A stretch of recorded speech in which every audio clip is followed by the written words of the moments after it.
Aujourd'hui, Christophe Michalak a décidé de nous gâter avec des bouchées de sablé diamant, un bijou de gourmandise. Comme à son habitude, le chef nous propose un dessert pas comme les autres et ose la fusion poire-passion. Un mélange aussi étonnant que détonnant. Attention, nos deux candidates vont devoir être très attentives pendant la démonstration du chef.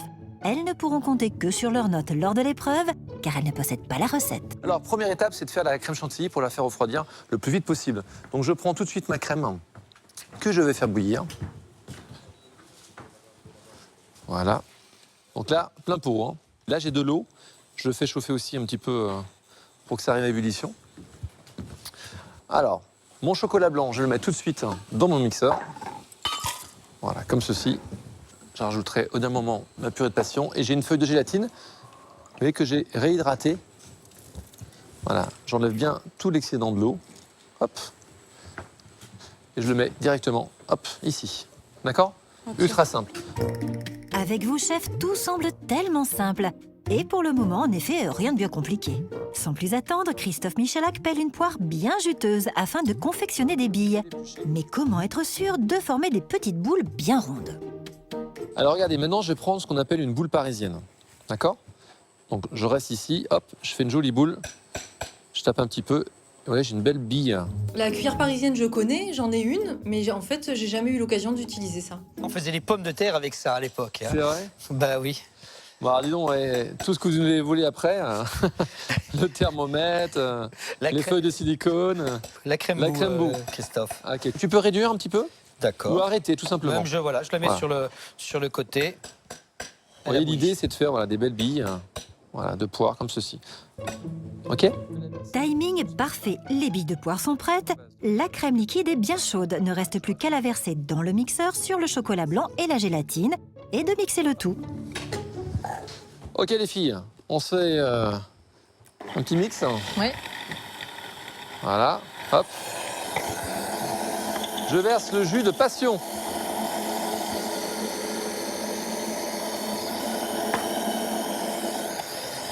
Je laisse bien mixer.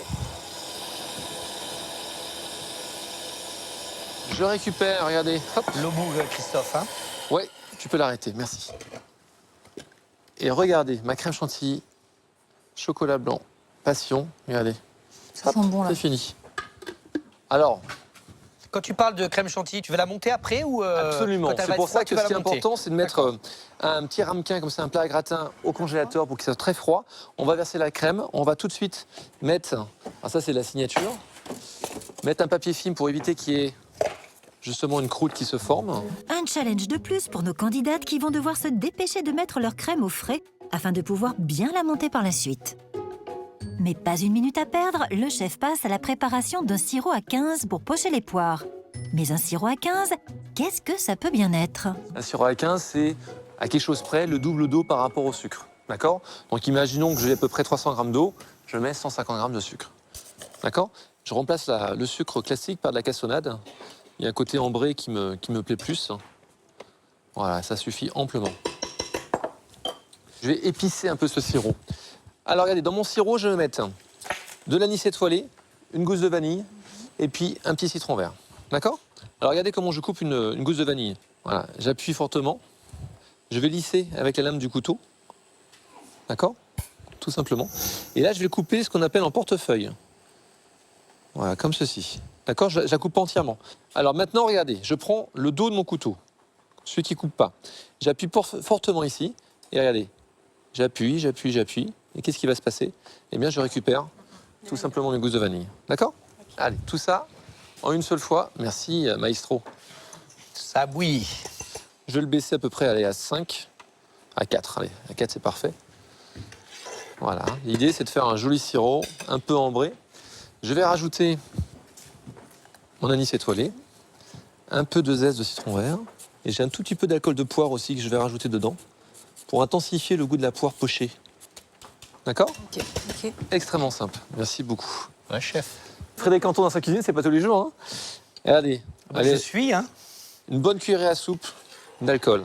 Je vois qu'il met qu'une cuillère à soupe, donc je me dis, fais bien attention à pas tout mettre, parce que s'il en met si peu, c'est qu'il y a une raison. Voilà, je mets mes petites billes de poire. On va rester sur un léger frémissement. L'idée, c'est de les avoir pas trop croquantes, légèrement fondantes, mais qu'elles restent croquantes à cœur. Les étapes s'enchaînent à un rythme soutenu. Pendant que les billes de poire pochent doucement, le chef se lance dans la fabrication de ses sablés diamants. Donc regardez, je mets ma farine, mon sucre glace, toujours tamisé, ma fleur de sel, d'accord. Je vais rajouter également une gousse de vanille, voilà. Et je vais rajouter mes cubes de beurre froid, d'accord. Ouais. L'idée, c'est pas trop de la corser, d'accord. C'est de faire quelque chose de sablé. Vous savez, une pâte, lorsqu'on la corse, c'est bien lorsqu'on fait une pâte briochée, éventuellement une pâte à croissant, vous voyez, une pâte qui a besoin de corps et qui va pousser de la levure. Tout ce qui est sableux, friable, Allez travailler. et ça Frédéric, tu sais très bien de quoi je parle, et bien voilà, c'est un simple mélange. Voilà, hop, on travaille le tout, elle va être très très très sableuse. Voilà, pas besoin de batteur, là, on est vraiment dans les muscles. Un homme, ça a forcément plus de poigne, donc il y est allé franchement. Et c'est vrai que moi, d'un côté, j'ai peur de louper et de pas réussir à amalgamer ma pâte. Ça risque en effet d'être un peu sport. Après un pétrissage musclé, il faut rouler un boudin de pâte bien régulier et le badigeonner d'un jaune d'œuf. D'accord. Et regardez, et hop, je le pose ici, et je vais tout simplement le rouler. Alors, une fois qu'il est bien roulé, qu'il est bien net, je le repose ici. D'accord. Mon diamant, il est tout prêt. Voilà, je vais couper ouais, à peu près sur 1 centimètre d'épaisseur.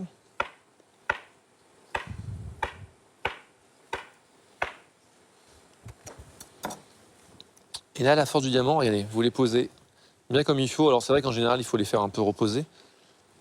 On va les mettre en quinconce. On a besoin de 6, hein, pas plus. Ok. Voilà, et on appuie délicatement avec son pouce. Voilà, on parlait de la technique avec Frédéric hier, et bien voilà, là c'est une bonne base de technique. Voilà, ok. Allez, cuisson 190 pendant environ 10 minutes.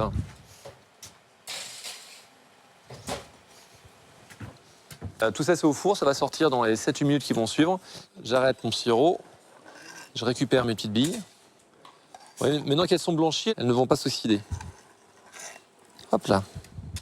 Hop, allez, un tout petit coup au frais. Et regardez ce que j'ai préparé. Hop.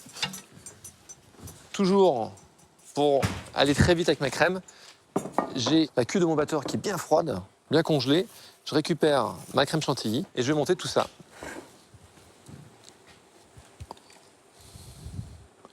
Je pense même que je vais essayer de la monter à la main.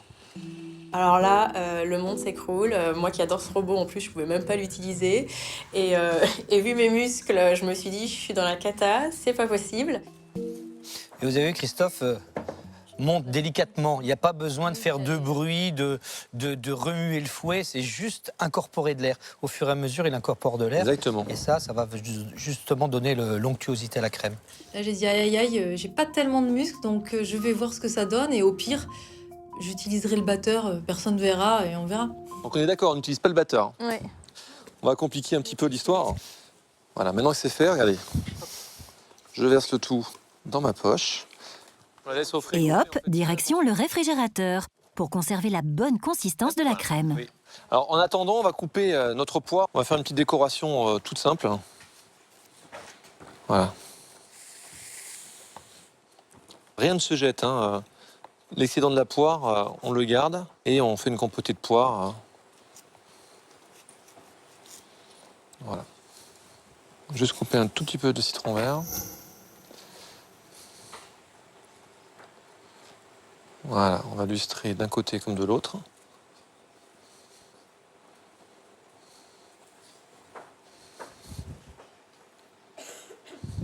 Voilà. Ce que je dis souvent, c'est que la pâtisserie n'est pas si compliquée que ça. Le seul problème, c'est qu'il faut un peu plus de temps. Bon voilà, là j'ai juste pris un support lambda. J'ai mis un peu de crêpe séchée dentelle. Voilà, je fais une petite décoration comme je le sens. Hein, ça vous plaît ou pas les filles? Je peux encore changer. Hein. Incroyable. Si ça vous plaît pas, vous pouvez pas faire les faillots aussi. Hein, vous pouvez... Moi, ça me fait bien rire. Limite, j'ai envie de faire la même, oui, bien sûr. Mais, non, bon, c'est mignon, ils ont l'habitude de faire ça de toute façon. Trêve de moquerie de Jennifer, car l'étape clé du dressage commence. Et notre chef est intraitable sur ce sujet. Si vous voulez goûter la poire, vous voyez, elle est pochée, mais légèrement croquante à l'intérieur. Vous voulez goûter?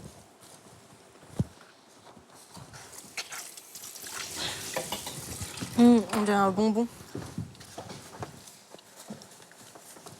Non, c'est vrai. Alors que nos candidates se régalent, il est temps de sortir les sablés du four. Pour les refroidir au maximum, le chef les transfère sur une plaque glacée, puis direction le congélateur pour 1 minute de froid en plus. Bon, je récupère ma crème chantilly, mes petits sablés. Alors, ouais, pas mal. Maestro. Merci. Merci.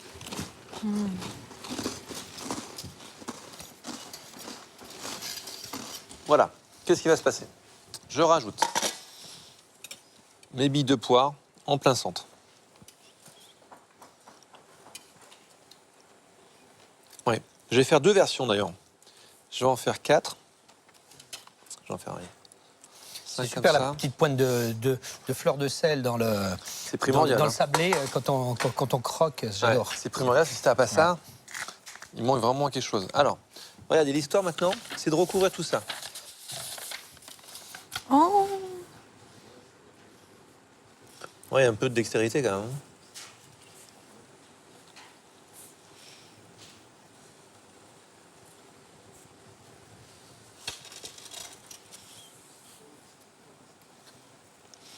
Alors, Super, éventuellement, on peut servir ça en plus en petit four. complètement. Donc c'est ça qui est... C'est comme un petit four en fait. Ouais. Ouais, sinon, il y a une deuxième méthode. Tout simplement poser ça comme ceci.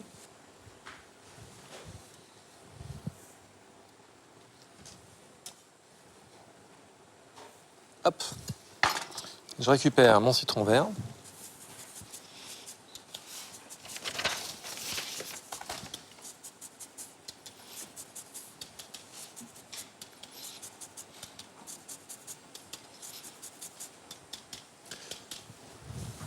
Voilà. Alors l'idée, c'est ces petits sablés-là que je veux vous voir réaliser.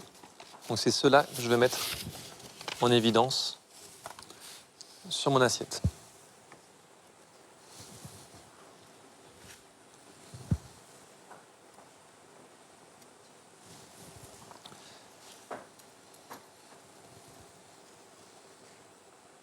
Et voilà. C'est dans la poche.